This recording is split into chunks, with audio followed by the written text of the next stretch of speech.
ముందుగా ఈ సభకు వచ్చిన వాళ్ళందరికీ నమస్తే చెప్తూ అందరికీ కరుణాకరన్ నాకు ఎస్పెషల్గా సభను కండక్ట్ చేసినందుకు. కత్తికి లేదు బాధ నెత్తికి లేదు, మరి ఖలీల్ భాషకి ఎందుకు? ఖలీల్ భాష ఎవడరా అంటే ఆయన మీద కేసు పెట్టిన ఆయన. అసలు ఆయనకేం సంబంధము అంటే షాక్ అవుతున్నా చదివితే. ఇదేంటి, ఇరు వర్గాల మధ్యలో శత్రుత్వం పెరగడానికి కారణం అయినందున ఖలీల్ భాష తండ్రి నాగర్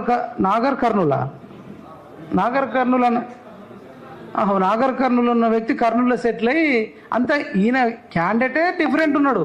నాగర్ కర్నూలు నుంచి కర్నూలుకు పోయిండు. రెండు గ్రూపుల మధ్య తగాదంటే మీకు ఎవరికైనా డౌట్ వచ్చింది? అసలు ఆ రెండు గ్రూపులు ఏంది మరి? నాకు ఇప్పటిదాకా అర్థం కాదు. మీకు ఎవరికైనా అర్థమైంది? ఆ రెండు గ్రూపులు అంటే పోలీస్ కంప్లైంట్ తీసుకునేటప్పుడే కనీసం ఈ రెండు గ్రూపుల మధ్యలో విద్వేషాలు రెచ్చగొట్టినన్నావు కదా, ఆ రెండు ఏవేం గ్రూపులు అన్న పోలీస్ సిఐ సింహన్, ఆయన పేరు విక్రమసింహ పద్మనాభ సింహ,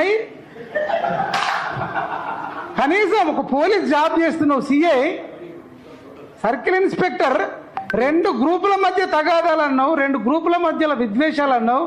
ఆ రెండు గ్రూపులు ఏంది అంటే మేలు ఫీమేలా, లేకపోతే హిందూ ముస్లిమా, ఆంధ్ర తెలంగాణనా? అసలు నువ్వేవాడు? నీ మనోభావాలు ఎందుకు దెబ్బతిన్నాయి? ఇంతమంది 10 కోట్ల జనాభాలో నీ మనోభావాలు దెబ్బతిని నిద్ర పట్టలేదా? అంటే ఈ డింగ్రీ బ్యాచ్ ఒకటి ఉంటుంది. ఎందుకు ఇదంతా చెప్తున్నావు అంటే, ఈ అక్రమ కేసులు పెట్టేటోళ్ళ మీద నిజంగా కేసులు బుక్ చేసే చట్టాలు బలంగా రాకపోతే ఏ నయానో భయానో తీసుకొని ఎవరి మీద పడితే వాళ్ళ మీద కేసులు పెట్టేటోళ్ళ సంఖ్య ఎక్కువైపోయింది. అంటే ఇంత దారుణంగా ఏందన్నట్టు ఎత్తుకపోవడం అంటే ఏబిఎస్ కార్పస్ వేసేదాకా పోలీసులు విడుదల చేయరు. అంటే నాకు అర్థమైందంటే అప్పుడప్పుడు అనిపిస్తుంది, ఈ పోలీసు వాళ్ళు మనకు అవసరమా? ఈ పోలీస్ స్టేషన్లు అవసరమా? వీళ్ళు ఉన్నదే మంచోన్ని అరెస్ట్ చేసి కొట్టడానికే. ఎవడు మంచి మాట్లాడితే వాడిని కొట్టాలా అనడానికే డౌట్ వస్తుంది. ఎందుకంటే ఇలా రెండు రాష్ట్రాలలో పొద్దున్న లేచిన నుంచి 4 గంటలకే సుప్రభాతం పాడినట్టు బెల్ట్ షాపులు ఓపెన్ అయితే తాగి అంటే బెల్ట్ షాపులు అక్రమంగా అమ్ముతుంటే ఒక్కొన్ని అరెస్ట్ చేయరు పోలీసు వాళ్ళు. గంజాయి అమ్మటాన్ని అరెస్ట్ చేయరు పోలీసు వాళ్ళు, నో పోలీస్. గంజాయి అమ్మితే నో పోలీస్, బెల్ట్ షాపులు అమ్మితే నో పోలీస్. కానీ ఎవడన్నా ప్రశ్నిస్తే అప్పుడు వస్తారయ్యా పోలీస్. అంటే ఇట్లా మొత్తం పోలీస్ వ్యవస్థ మీదనే చెడ్డ పేరు వచ్చే ఛాన్స్ ఉంది. దయచేసి పోలీసులకు చెప్తున్నాం, మీకు ట్రైనింగ్ ఇచ్చేటప్పుడు ఒక రకంగా ట్రైనింగ్ ఇస్తారు, జాబ్లోకి వచ్చిన తర్వాత ట్రైనింగ్ మొత్తం మర్చిపోయి అప్పుడు ఆ సీఎం ఎవరుంటే వాడు ఊ అంటే ఊసుకో, డిస్కో అంటే డిస్కో, కూసో అంటే కూసో, నిలబడంటే నిలబడు. ఇజ్జత్ పోతుంది. అందుకనే భారతదేశంలో ఈ పోలీస్ వ్యవస్థ సపరేట్ ఉండేటట్టు చట్టాలు రావాలి. ఈ హైదరాబాద్ నుంచి కర్నూలు దాకా తీసుకుపోన్నా ఆయన ఏం నేరం చేసిండయా? పాకిస్తాన్కి ఏమైనా సమాచారం చేరవేసిండా? బంగ్లాదేశ్కు, ఇరాన్ లేకపోతే ఇజ్రాయిల్ యుద్ధానికి ఏమైనా సంబంధించడానికి ఏమైనా ఉందా? ఏమన్నాడు చంద్రబాబు నాయుడు? చంద్రయ్య శివయ్య కాదు అన్నాడు. అవును, మనిషి దేవుడు కాదన్నాడు. దానికే మీరు రెచ్చిపోవాలనా? ఈ రాష్ట్రంలో ఆంధ్రప్రదేశ్లో రాయలసీమలో ఇంకా కేసులే లేవా? మొత్తం కేవీఆర్ వల్లనే ఆంధ్రప్రదేశ్లో మనోభావాలు దెబ్బతిన్నాయి. ఇరు వర్గాల మధ్యలో గ్రూపులైనా ఎవడు అన్నం తింటలేడు, ఎవడు మందు తాగుతలేడు, ఎవడు పెళ్ళాన్ని కొడతలేడు. మనుషులేనా అసలు? పోలీస్ వ్యవస్థ మీదనే మొత్తం ఈ దేశం నాశనం అవుతుందే. 90% దుర్మార్గమైన రాజకీయ నాయకులు, దుర్మార్గమైన అధికారులు.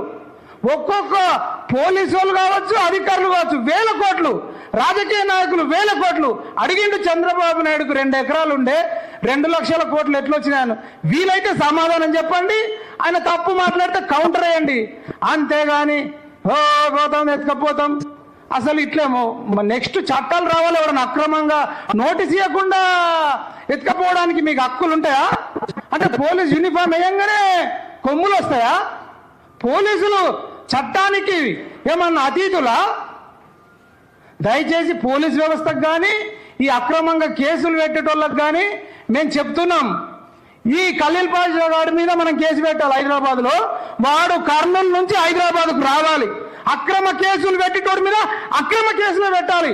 ఇదే ఎల్బీ నగర్ లో పోలీస్ స్టేషన్కి వస్తాం, ఇగో వీడు మా మీద అక్రమంగా కేసు పెట్టిండు, వీడి మీద కేసు పెడుతున్నాం, మా కుటుంబ సభ్యులు మరి అనేక విధాలుగా బాధపడ్డరు, మరి కొట్టడం వల్ల చిత్రవద పెట్టడం వల్ల బాధపడ్డరు, కాబట్టి ఆ బాధకు కారణం ఆ ఖలీల్ భాషను మరి కారణం కాబట్టి కేసు పెడుతున్నామంటే ఎల్బీ నగర్ పోలీస్ స్టేషన్లో మరి కేసు తీసుకుంటారా తీసుకోరా చూద్దాం. అసలు కొట్టడానికి మీకేం హక్కులు ఉన్నాయా? శిక్షిస్తే న్యాయస్థానం శిక్షిస్తుంది.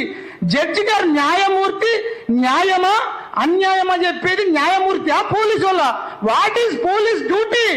పోలీసు వాళ్ళ డ్యూటీ ఏంది?